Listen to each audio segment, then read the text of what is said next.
everyone, welcome to this week's episode of Chat with Nat. I've got a really, really special guest. I am so excited. I'm so excited because she's my friend and I have not seen her in a while thanks to the pandemic. I mean, yes, I am still blaming the pandemic for not keeping in touch with people. But yes, I've got Shan in the studio with me. Hi, Shan. Hello. How are you? I'm good. I'm excited to be here. Yeah. How's 2023 going for you? I mean, what are we, like 3 weeks in? Come on now. Yeah, it's going all right. Yeah. Okay. So Shan is fabulous, does many things. One of the things that I am particularly interested in is learning from her about celiac disease because she has the lived experience. And what I love about what Shan does is she shares that experience and just has a whole community of people, that look up to you and follow your pages to learn about gluten-free food, what is gluten, what is celiac disease, and all that sort of stuff. And I really wanted to speak to you because it's something that I sort of just know, like in passing, Yeah. but I don't really know. And because I've started thinking about, healthy eating and being deliberate about foods, because I come from a background where you just ate whatever was Well, yeah, I mean, carb rich foods Yeah. and everything.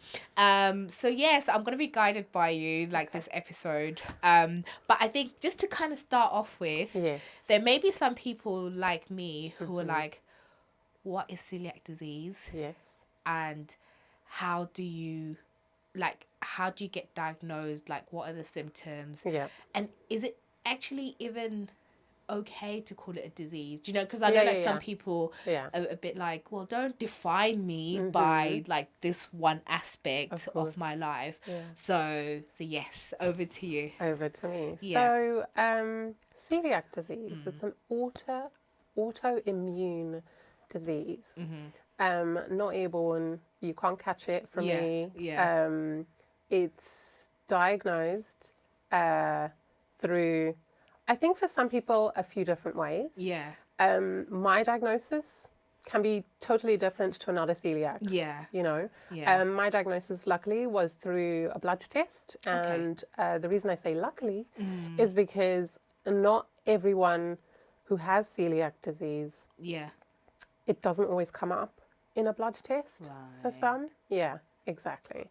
And some actually have to really push to get to a point where they're like, so after they are able to diagnose you, they send you in for an endoscopy, which is camera through your throat. They have a look at your small intestine, and they take some samples from that to test it. So a lot of people try and push really hard to get to endoscopy stage because I think that's considered the golden standard test to define whether you have it or not. Yeah. Right. But yeah, long story short, celiac disease is an autoimmune disease that basically your body creates these antibodies that will sort of fight and attack the cell lining in the small intestine. Right. And that is because of a protein called gluten. Right. Right. Yeah. So, and you'll be surprised because, I mean, we'll talk about it. Gluten can be found in so many things. Yeah. So many things. Like, well, gluten. So, okay, celiac disease. Basically, there's no what am I trying to say? treatment. There's no treatment other than following a gluten-free diet. Right. There's no medication they can give you, no operation you can have for it to be okay all of a sudden. Yeah. So you will then learn that there are so many things that you can't have. Right. So when you're first diagnosed, they say you can't have barley, rye, oats, and wheat. Okay. And within those, Yeah. gluten exists. Yeah? Wow. Right? Yeah. So what you learn very early on is these are all the foods I cannot eat or should not eat. Yeah. These are all the foods that I have to avoid. Yeah. Right? Yeah. And that list is a long list. But I like to reassure new celiacs. Yeah. It seems very hard in the beginning, but actually, when you get used to it, you can do it with your eyes closed. Maybe not, because you have to read a lot of ingredient labels. Yeah. Yeah. But that is it in a nutshell. Yeah. So things like different types of sauces you can't have. Okay. So I can't just go into a supermarket and pick up a bottle of soya sauce. Right. I have to go to the gluten-free section to get the gluten-free soya sauce. Ah. Yeah. But is the gluten-free section really gluten-free? Yes. Okay. Yeah. So, I mean, you do have to navigate Yeah. and make sure, like, I do a lot of double, triple checking. Yeah. Because unfortunately, that's just how it rolls, Yeah. Sometimes what tends to happen in the free from aisle is there will be other items, but each store is different. Yeah. Sometimes things end up in that free from aisle that are not free from at all. Yeah. And this is free from everything and anything. So free from milk, Yeah. obviously gluten free. There is one that is wheat free specific, because Okay. there are some people who Yeah. aren't diagnosed celiac. Yeah. They are wheat intolerant Okay. or have a sensitivity to gluten. Yeah. Yeah. Yeah. So, there's so many variations. There's so many degrees So to many, it. yes. Okay. And then I think I've experienced sort of like going out with Yes. someone who is celiac and like going out like to restaurants and dining and stuff, and there's always kind of like do I trust that, if the waiter's like, yeah, this is gluten free, it's like, do I, what's your experience with that? Because I think that's what I was asking, like, is Yeah. gluten free really good? So I can understand from a supermarket, Yeah. yes, but restaurants and stuff like that. This is my favorite Yeah. topic of it all, because no, not always. If I and you decide to go for lunch after this, Yeah. I would en route be Googling or calling to speak to a manager to check that their kitchen is big enough, because some restaurants will say, oh, our kitchen is too small, so there is a lot of cross-contamination. Cross-contamination is a big deal, and let me just say, when I was first diagnosed, the doctor didn't tell me nothing about cross-contamination. I had to learn that. Yeah. I had to learn that through lots of different reading and mistakes. Yeah. So cross-contamination essentially is I cannot eat food that is fried in the same oil as breaded items, Yes. or put beside a item that contains gluten, Yeah. or wheat or barley or rye. None of that. So usually my food needs to be guaranteed Yeah. safe to eat by the establishment, Yeah. where they say, look, you can't have all of these things, but we can do this. And usually it's a salad. Yeah. But there are many, many restaurants that are accredited celiac. Okay. So they are accredited by Coeliac UK, which is the UK charity. And those restaurants, without a doubt. So I can go to like Pizza Express, I can go to, so many different restaurants. But different areas in it. Yeah. So when I go to a restaurant, it's basically having a conversation with either the waiting staff or the manager, or even the chef themselves, just to understand what I can and cannot have. Yeah. So I think I would say that I've learned to be flexible. Okay. Don't go to the restaurant thinking you can have the thing that says GF on the menu. Yeah. Because not always. Yeah. And also, it's really important for the waiters and waitresses to know, because when they deliver your food, if they, for some reason, use or take a utensil that has touched gluten, I'm in trouble. Or their hand had previously held a loaf of bread that had all this flour on it, I'm in trouble because their hand has touched my plate. Yeah. So yeah, it's Have you had any experience where so many.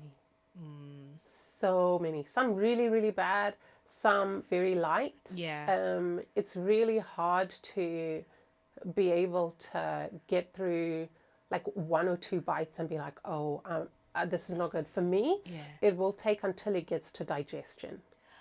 Right. So I often only know when I'm walking out of the restaurant or when I've got home. And let's just say, what happens afterwards Yeah. is just not pretty. Yeah. It's not great. Yeah.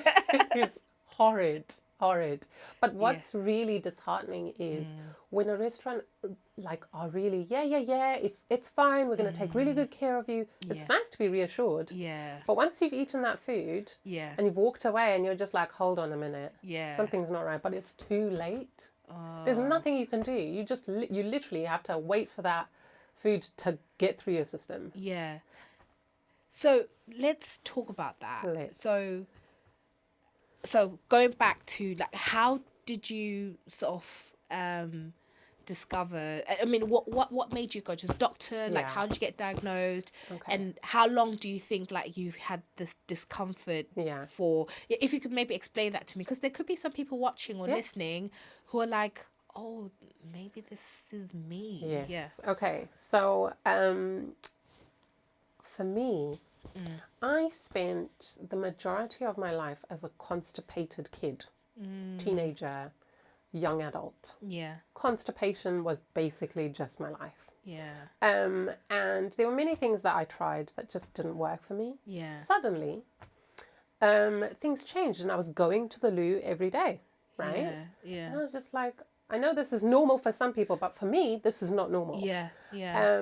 So I went to the doctor because I had been to the doctor in the past about being constipated. Yeah. So now I was going to the doctor to say, hey, doc, something's different here. Yeah.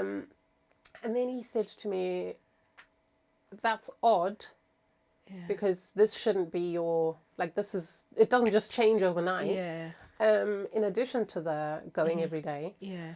every time I ate any meal, Yeah. I was in severe pain. Ooh. And I didn't know why. It was kind of like a sudden hit of extreme period pain. I would be bound over holding my side Yeah. and thinking, what is wrong? Yeah. Like, and it was only every time I ate food. Yeah. So the doctor thought it was either kidney stones. So he sent me for an ultrasound to determine whether that was it. He asked me to do a stool sample. And he sent me for a blood test. Now, doctors don't always send you for all three things. I was just really lucky that this doctor was like, let's just, cross all these things off the list. So, kidney stone thing came back clear. Yeah. It was all good. The poop sample, all fine, Yeah. all good. And like I said, blood test came back, celiac disease. Right. I was told over the phone, oh, Miss Burns, your result has come through Yeah. positive for celiac disease. Can I just say, when someone says you have a disease, Yeah. you crumble. You're just like, hold on a minute, what? How? What do you mean, a disease? I don't understand. I've never heard of celiac. Never heard of celiac disease. Yeah. None of that stuff. So over the phone, receiving that news, I was just like, huh? Went to see the doctor, and he was just like, this is what it is. Yeah. He gave me a leaflet. Yeah. He told me to join Coeliac UK, Right. which is like a yearly subscription where they send you a food directory, Okay. which kind of outlines all of the places that you can find Yeah. gluten-free food. Yeah. And yeah, then a couple of weeks after, I was booked in for an endoscopy. Right. Now, the time between the doctor diagnosing you and going for your endoscopy, you have to continue eating gluten. Yes. Why? Because the endoscopy needs to find whether you have it or not. Right. If you stop, Yeah. then the endoscopy will come back clear. Right? Yeah. Yeah. So that bit was a struggle because okay, I've got this thing and I shouldn't be eating all this food, but I have to eat all this gluten because it needs to come up And were positive. Were you in pain? Like you're eating Yeah. in pain? So Right. I'd be eating my food, and as soon as it gets to digestion stage, Yeah. I would literally be like, oh my gosh, something's not right, And then obviously pooping every day. Yeah. For me, was not a normal thing. Yeah. So the endoscopy was seamless. You get put under local anesthetic, and a sedative, so you're very relaxed. And then they put a sort of, it's like a long tube with a camera and a light on the end. Yes. Yeah. Feed it down your throat, all the way through your tummy, Yeah. into the small intestine. Yeah. Now this is sort of the home of what I explained in the beginning. Yeah. The antibodies basically are attacking itself. Right. The antibodies Okay. are attacking your body, right? Right. Uh-huh. Now, just to explain a little further, small intestine, imagine the inside of a long tube. Now, within this tube, there are these little bumps that are called villi. Okay. The role of villi Yeah. is to sort of absorb all the nutrients and all the vitamins from your food. Right. Right? Oh. Yeah. Right. Uh-huh. So, normal healthy villi Yeah. is vibrant, very pink, and there's Yeah. lots of them. There's lots inside Yeah. the internal bit of the tube. Yeah. But for me, it was completely smooth in that tube, and it shouldn't be because all the villi had gone. Ah. Because gluten attacked. Ah. Yeah. So that's, Right. there we go. Yeah. Right. Right. So that was, for them, straight away, Yeah. they knew there's Yeah. no villi here. Yeah. You have celiac disease. They then take a tissue sample Yeah. and they test it further, and it came back positive for celiac disease. So I guess if you during that time, if you had not Hadn't, been eating yes. gluten, There may villi have would- been villi. okay. There isn't, I don't think there is any confirmed studies that have come out to say whether villi grows back quickly Yeah. and how quickly that is. So, Yeah. you know, Yeah. yeah. Okay. No. That's interesting. So, in terms of then they confirmed it. So how long did it take for you to kind of educate? Because it sounds like Oh my the gosh. GP was like, "Here's a leaflet. Yeah. Join Celiac UK." Yeah. And that was it. And so I want to Have know. a good day. Bye. Yeah. So just the process of educating yourself Yes. to the point where you're like, oh, you know what? There isn't there isn't a lot of information about this, Yeah. and I want to start your NoGlutenShan page. Yeah. Okay. So, reading the leaflet, I mean, I was in bits, Yeah. like bits. It was horrid. Because then I was just like, oh my gosh, I can't eat all my favorite foods. I can't have all the cakes that I like. I can't have all the breaded items that I like. I can't have bread or pasta. Like all these things that I was eating very regularly. Yeah. You know? And I would definitely say it took me about 6 to 8 months to come to terms with Yeah. this whole new world. Yeah. Which Yeah. meant I had to start avoiding Yeah. certain foods. Yeah. Mostly my favorite foods. So, yeah, I think 6 to 8 months. And you Yeah. go through such a journey, right? I went through a really negative journey in which I disliked food, disliked going shopping, disliked cooking for myself. I went more to the side of eating unhealthier foods, which were mostly frozen or Right. pre-prepared gluten-free meals. Right. Pop them in the microwave, Yeah. and I was good to go. Yeah. And the reason for this is because I felt like, why me? You know? So I didn't have the energy and the passion to explore it, Yeah. you know? Yeah. So in that time, I wasn't eating enough that my body needed, Yeah. which is very bad. Very, very bad. After that, because during that time you kind of learn, Yeah. you know, here and there. Yeah. And then I started experimenting because my dad bought me a recipe book and my friends would send me all these links to different, Yeah. people's blogs. And I was Yeah. like, oh, okay. Yeah. And you know what it's like. When you start reading one thing, then you end up reading another thing and you start learning. And then there was like, this whole new world of gluten-free baking. Yeah. And I was at the very, very beginning where I was just like, okay, maybe I can try. Because I used to Yeah. love baking. Oh my gosh, baking every weekend was me. Yeah. Me in my kitchen, baking, baking, Yeah. baking. Then I realized, oh no, this means I had to clear out all the gluten-free, all the All the non-gluten, gluten yeah, all the food. gluten food, exactly. Yeah. And it was at this point where I was just like, social media.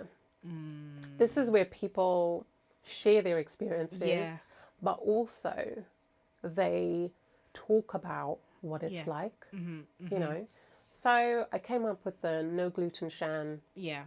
and started my little tiny page, and slowly but surely you start following lots of people, and Yeah. then you start interacting with lots of people. Yeah. Lots of people who Yeah. have the same thing as you. No one in my family has it. None of my friends had it. I was gonna ask about that. No one in Like, my family. Yeah. really? I was on my own. And I felt it. Yeah. I really did. I would say that first year, I Yeah. really struggled with, accepting that I had celiac disease, but also feeling comfortable to even talk about it. Really? Yeah. Why? Because I just felt so different. And I felt like it was a negative thing. Right. Yeah. Like I felt like there was something wrong with me. Yeah. Like, for example, at work, Yeah. almost every week someone would bring something in and I would always be there. I'd be like, free food, yes, please. And I would be Yeah. like, Krispy Kreme donuts yes, and all that. why not, Yeah. But then I started having to say, oh, no, thank you. And like that inside pained me because I wanted the thing. Yeah. I Yeah. wanted it. Yeah. Yeah. But couldn't have it. So Yeah. through social media, I not only met others that had celiac disease, but I learned how to navigate supermarkets. I learned how to create my own meals. Yeah. And I learned through other people's mistakes. And Yeah. one of those was not looking at a menu and just being like, oh, this gluten-free thing is going to be fine. Because cross-contamination, Yep. I wasn't thinking about it. Yeah. I didn't really take it seriously. Yeah. Until it burned me a few times and I was just like, Yeah. oh, okay, I need to put my hand up and say, Yeah. hi, I have celiac disease. Can you cater for me? So that's how that started. Yeah. And ever since then, it's just been a really good community to be a part of. Yeah. Have you been surprised by the reception? Like, did you expect it to grow? No, Yeah. no. I didn't expect it to, Yeah. I didn't know. I also didn't expect to make friends through it. Oh. Do you know what I mean? Yeah. So, yeah. And they are such a supportive bunch of people, Yeah. So if I was to say, I got glutened yesterday on my stories or something, the floods of DMs you would get, hope you get better soon. Have you tried peppermint tea? All these things. And you're just like, thank you guys. So that's the term you got glutened. Yes, It that sounds, is the it sounds term. cool. So the other day, someone said to me, why do you say I got glutened? Shouldn't it be, oh my gosh, wait, what was it? Shouldn't it be, it'll come to me. But it sounded so much more like drastic. I was just like, oh, maybe.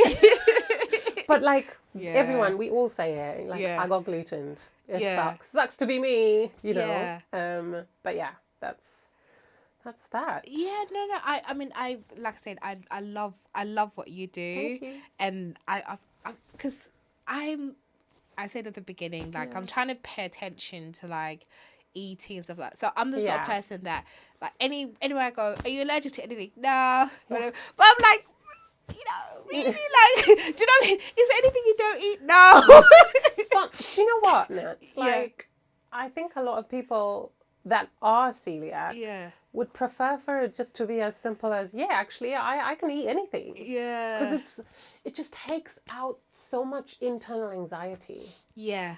And let me just tell you something. When you go out for a meal, you don't want to have that anxiety about, oh my gosh, Oh, yeah, no. I know they said it is fine for me to eat, but is it? And you're eating it and you're just like, oh my gosh, I know it tastes good, but, is there any cross-contamination? What if they made a mistake and they gave me someone else's meal?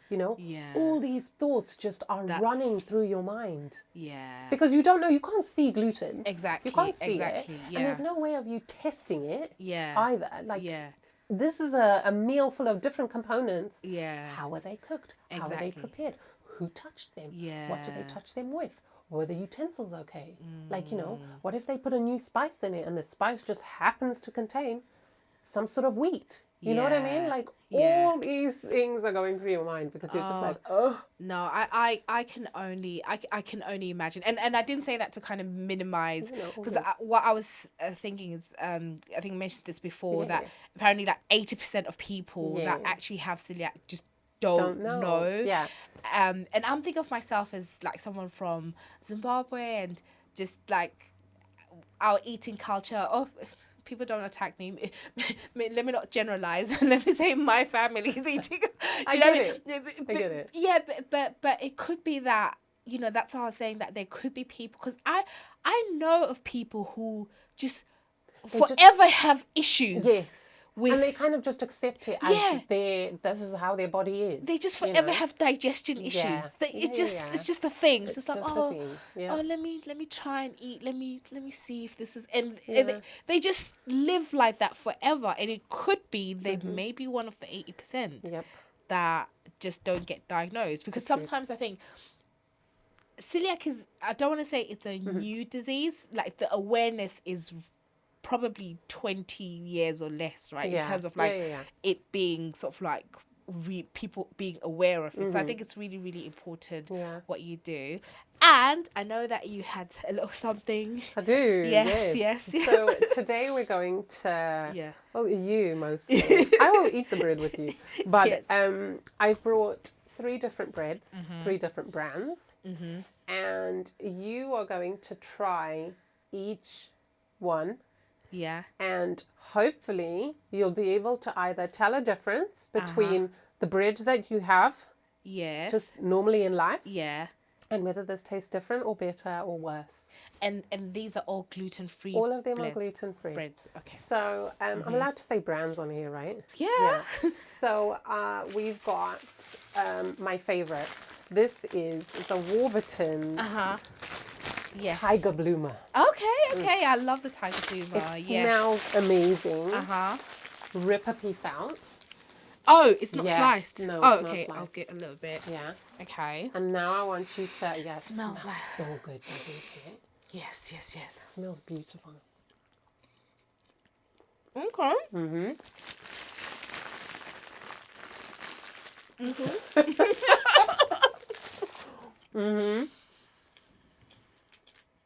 It tastes fine. I mean, it feels, the only way I can describe it is like, it's not, and this isn't the right way, but tell me, it feels like it doesn't have salt. And maybe I'm talking about the kick, because there's something like, in terms of the saltiness. Yeah. Okay. I don't know if that makes sense. It does make sense. In a way. But this is fine. Yeah. Like, what do you think of the texture? It's not consistent. So it's a bit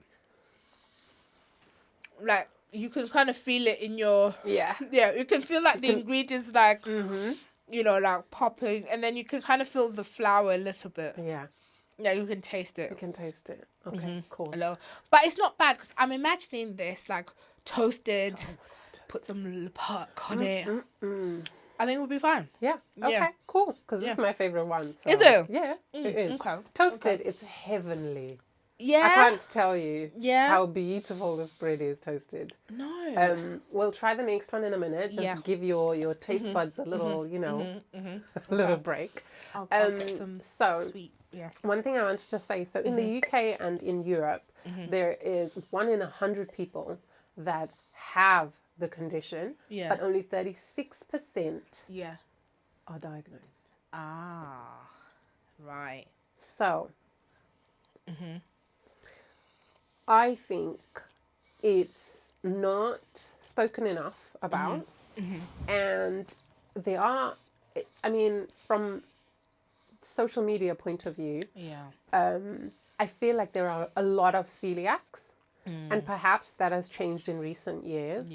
One thing the doctor couldn't tell me was, when I asked him, I was like, oh, but how long have I had this for? And they can't tell you how long. And my symptoms, the symptoms for celiac disease are many. There is an endless list of different types of... Can you share some of them? Yeah, so some symptoms from constant headaches, pain like I did have in my abdominal. There are diarrhea, flatulence, burping, farting. And some people throw up from it. Yeah. There is celiac disease is linked to a skin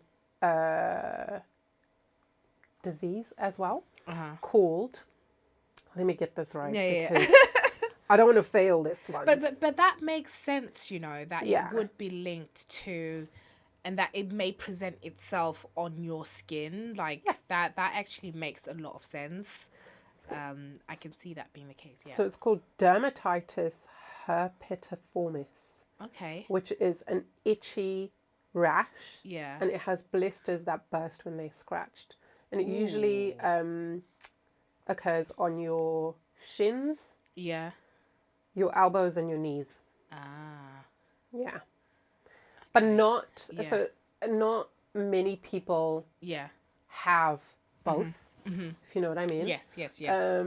So yeah, there's that as well. And then there's obviously the side effects that you get when you consume gluten or when you are glutened. Which are diarrhea. Oh gosh. Severe bloating. And for me, that's my first sign. I basically look like I'm maybe 4 or 5 months pregnant. And I'm just like, oh no, it's happened. You know straight away. And everyone knows. I think what celiac has done for me is it's helped me be so much more in tune with my body. And helped me really listen to my body as well. So yeah, my first sign is the severe bloating. You also get foggy brain. So you become really forgetful and you kind of stumble on your words a lot as well. Especially if you are gluten back to back. So you're gluten, say, twice in a week. You will just have like 2 or 3 weeks that kind of go by in a haze. You feel I get fatigued. So like it basically hits me in the face. Oh my God. Yeah, it's not great. No. So yeah, I think all the more reason to try and stick to just gluten-free life. You know what I mean? And do you you know, is there any tension with like people that self-diagnose and say, oh, I'm gluten intolerant. And I don't mean this to be something, I get it. but do you know what I mean? Like, or it's more like diet, right? Because obviously, like, there's benefits of just not having gluten in terms of calories and all that sort of stuff. Is there like a tension, like sometimes? So, one thing I learned within the celiac community is that we kind of frown at people who say, "Oh yeah, I'm on a gluten-free diet because you know it's just really good for my body." Because we're like, but you can eat it, so why can't you? Just eat it, like enjoy your life. But putting that aside, kind of, and I think from my point of view, though, I'm just like, look, it's your life. Do what you want to do. Right? I'm true to myself. I speak about my issues, which are I have celiac disease, and therefore, if I eat gluten, I am damaging my body. Exactly. You know what I mean? But like, if I could rewind, I think maybe about 30% of me would want to. The rest, I'm all good. I'm good where I am. I'm enjoying my life as it is. There is no need to be like, oh, I really wish. No. Why? Do you know what I mean? But for those who want to be like, you know, a little bit on the I'm picking to be. That's your life. That's your life. But also, I think like as an individual, if you do notice that your body doesn't like a certain thing, go to the doctor. You need to find out for yourself. You owe it to yourself, right? Exactly. And also, if you want a lifestyle change and you want to be gluten-free just because, that's fine. It's fine. Do you? Yes. But yeah, so are you ready for the next? Yes, I am. Yes, Okay, I am. so Juvela. I've never heard of that brand, I think. Juvela have a, they are really, really popular in the celiac community, and they do good. They do Really? really good. They do lots of different, and then take some in the middle. Oh, okay. Yeah, I love this. in it. It's good, right? No, I love it. It's so soft. Smell it. Oh, I love it. Now compare this one to the other one. I love this. This one is a little sweeter, so you don't have that. Yeah. You know. That like tastelessness Yeah. thing. The texture is not as dry as the other one. It kind of melts in your mouth. Yeah. And you can literally just have it like this, just on its 100%. own. No, I love this. 100%. So Juvela do loads of different stuff, like breads, rolls. So they're like a gluten-free brand. They have recipes. They have like boxes that you can order if you're newly diagnosed, which will give you like an array of different products to pick from. But yeah, they are. No, I love this. They're Like, good. I finished everything that I... It's yeah. This brand, my fave. No, that It's is... lovely. I think it's amazing that, you know, like you were saying at the beginning, that you learn to sort of like, it's your life. And I think that is amazing. It's good bread, isn't it? It is. It is. But you were saying the other one's your favourite. Different reasons now. Why? So with Juvela, I would make a sandwich with it and not need to toast it. Yes. Whereas the Warburton's Tiger Bloomer, Oh, okay, it's the toast. I would use that for a toasted sandwich because I like the toasted version better. Yes. You know what I mean? Yeah, yeah. Different reasons. Okay, Yeah. okay, fair enough. That makes sense. I'll probably have to try it with the, like, toasted. Yes. But, oh my God. I know. I love the Juvela. See? Telling you. But yeah, I think something that I've learned through the diagnosis is I still love food so much. I have refound my love for food. Yeah. So even though that first year I went through really tough, acceptance of food. Yeah. Now I'm just like, bring it. Yeah. Do you know what I mean? And do you find that your diet is just healthier? Yes, for me, Overall, yes, yeah. because I love experimenting. I love trying to find new flavors. Yeah. I love trying to see, okay, I saw this recipe and it contains these 3 things that I can't actually have. Yeah. What can I replace them with? Yeah. And what will the result be? Yeah. You know what I mean? Yeah. I often do the thing where, like this, I will bake something and get people who are not celiac to taste it, and I want them to be brutally honest with me and tell me whether it tastes any different to the gluten version of it. Yeah. You know what I mean? Yeah. I'm just so curious. Yeah. So yeah, like it's definitely, I think it's just like a different love for food. Yeah, no. I mean, like the Juvela one, like Yeah. honestly, I love it. And it doesn't stick to the roof of your mouth either. Yeah. I'm always a fan when like healthy foods Yeah. just give you the same pleasure. As Hello.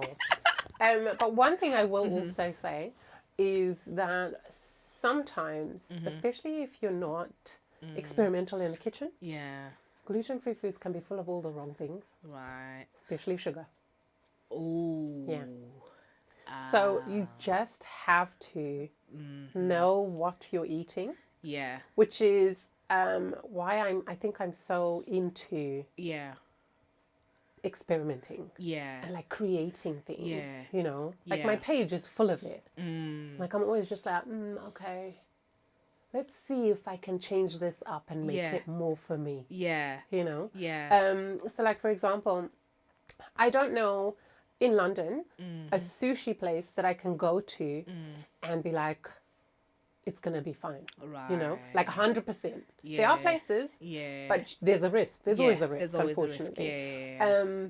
But then learning to make my own sushi at home. Ah. Hey. Yeah. And let me just say, it's not even sushi. Yeah. Because I put meat in it.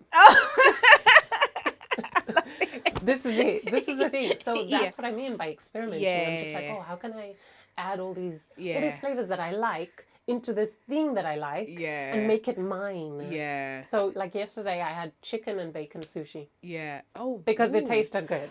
That sounds good. Yes. That sounds good. I know, right? Oh my god. Yes. Shan, we don't have much time. I know, I'm sorry. Shall we taste the last one? Yes. Okay, here we go. I was hoping that we'll be able to taste it before. So which one is this? So this one is by Promise, and this is a soft white loaf. Now, one thing I will say about gluten-free bread is it's not always this big. Okay. It's usually like, here, take the middle. I love It's usually like really small. And when I say small, my God, it's half the size of this. So this is like the first one, but tastier. Yeah. Softer, fluffier, smells nice. You still get the flour sort of taste. Yeah. But it has the salt. I keep describing it as that. It's the only way I could... I get it. It's like not bland, No. maybe. Yeah. Okay. Do you see what I mean? So the point that I'm trying to make is for new celiacs, you notice a lot of new textures and new flavors that you might not necessarily like. What I'm trying to say is you will find the thing that you like. You will find the bread that you like. Especially if bread is a regular thing. The same with pasta. You will find the pasta that you like. You shouldn't be afraid to try new things. And you shouldn't be afraid to explore what is out there. You know what I mean? I think a lot of celiacs kind of feel like, oh no, I have this disease. I can't have much, which is how I felt. But as soon as you are open and ready for like new flavors and exploring and don't stick to just the supermarket because online shops exist and there are many so many gluten-free brands out there that aren't in the supermarkets. There is a brand actually called Love Free From and they do a subscription box that you can get every month. Oh, wow. The subscription box is filled every month with different brands. And that can help you explore. It can help you discover, I like these crisps, not them crisps that I get in Tesco. Do you know what I mean? Like, I've never tried this, cooking sauce before. So it takes a lot of research, yes. But I think for me, through social media, I learned all of this. I found these brands. I spoke to different people about how do you or where do you go or what restaurant should I go to, etc., etc. So like the knowledge is there. No. You just have to find it. Exactly, and you're helping with that. So before we go, like, where can people find you? Like, just share. Okay. So just one place. No. Oh, is it just the one? Is it just the one place? Just Instagram at NoGlutenShan. And I'm working on in 2023 Coeliac Conversations. Yes. I really want that to, become something. Way back when I did, the point of Coeliac Conversations is, as it is, bringing people together to talk about our experiences. And I did a few of those last year, which worked really well. So I just really want to make that more of a brand. But just on Instagram for the moment at NoGlutenShan. NoGlutenShan. And I'm going to share like the links. Yes, please. And once you have the Coeliac Conversations, we'll share that as well. Thank you. And do you know, I've really enjoyed this because it is something that I don't know. Like, I've learned something new and I think I'll be more...